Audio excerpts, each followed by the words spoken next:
நம் நாவில் தமிழும் தாய்மொழி. என் தாய்மொழியாம் தமிழை வணங்கி எனதுரையை தொடங்குகிறேன்.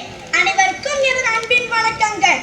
உலகில் பல கோடி மனிதர்கள் தோன்றி மறைந்திருந்தாலும் ஒரு சிலரை மட்டுமே வரலாறு இன்றும் நினைவில் வைத்திருக்கின்றது. அன்பு, இரக்கம், கருணை அனைத்திற்கும் இலக்கணமாக வாழ்ந்தவர், இன்றும் கோடிக்கணக்கான உள்ளங்களில் வாழ்ந்து கொண்டிருப்பவர் புனித அன்னை தெரசா. ஆண்டவன் அழைப்பே அன்னை தெரசா, ஏழையின் சிரிப்பே அன்னை தெரசா. ஆண்டவன் அழைப்பே அன்னை தெரசா, ஏழையின் சிரிப்பே அன்னை தெரசா.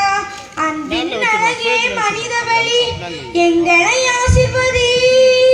மாதா கோவில் மணியோசை எங்களை வாழ்த்தும்படி, எங்களை வாழ்த்தும்படி.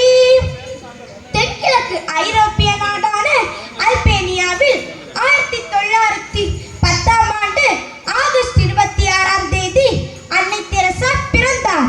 தெரசாவின் 8 வயதில் தந்தை நோய்வாய்ப்பட்டு இறந்தார். அதன் பிறகு இவரது தாயார் நற்குணங்கள் கூறப்பட்டு வளர்க்கப்பட்டார்.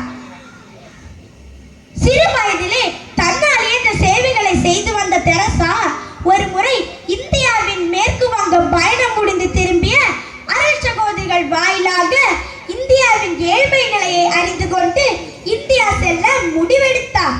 தனது 12 வயதில் சமூக சேவையில் ஈடுபட்டோருக்கு, பள்ளி மாணவர்களுக்கு தேவையான உதவிகளை செய்து வந்ததோடு ஆலயங்களை பெருக்கி சுத்தம் செய்வது, நோயாளிகளுக்கு ஆறுதலான வார்த்தைகளை கூறுதல் போன்ற பல பணிகளை செய்து வந்தார்.